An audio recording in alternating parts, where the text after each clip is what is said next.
ભાજપના નેતાઓ આપણા કાર્યકરોને ડરાવે છે, ધમકાવે છે અને કહે છે કે તમને જોઈ લઈશું.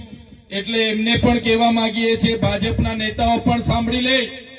આ આમ આદમી પાર્ટીના કાર્યકરો છે, આ આદિવાસી પરિવારના લોકો છે, અમારા વડીલો છે, અમારા યુવાનો છે. પોલીસનો ઉપયોગ કરીને કે અમારા લોકોને ડરાવવાના, ધમકાવવાની જો ભાજપના નેતાઓ વાત કરતા હશે, અમને જેલ ખોટી એફઆઈઆરોની વાત કરતા હશે, તો ભાઈ તમને વેઠા એટલું જ અમને હેરાન કરજો, કેમ કે અમે વ્યાજ સહિત તમારો હિસાબ લેવાના છે. અમે ડરવાના નથી.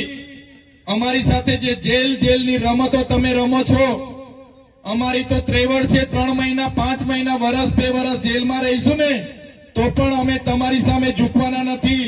પણ જે દિવસે આમ આદમી પાર્ટીની સરકાર આવશે, એ ભાજપના નેતાઓ, એ પોલીસના ઉચ્ચ અધિકારીઓ, એમને પણ અમે સાબરમતીની હવા ખાવા મોકલી આપીશું. અહીંયા જેટલા પણ પોલીસ અધિકારીઓ છે એમના માટે જોરદાર તાળીઓ પાડી લો. એવા ઈમાનદાર પોલીસ અધિકારીઓ જેઓ સંવિધાનમાં એમની જે ફરજ બનાવેલી છે એ મુજબ એ રક્ષા કરે છે, સલામતી આપે છે, સુરક્ષા પૂરી પાડે છે. એમને અમે સેલ્યુટ કરીએ છીએ, એમને અભિનંદન આપીએ છીએ, વંદન કરીએ છીએ. પણ કેટલાક આઈપીએસ અધિકારી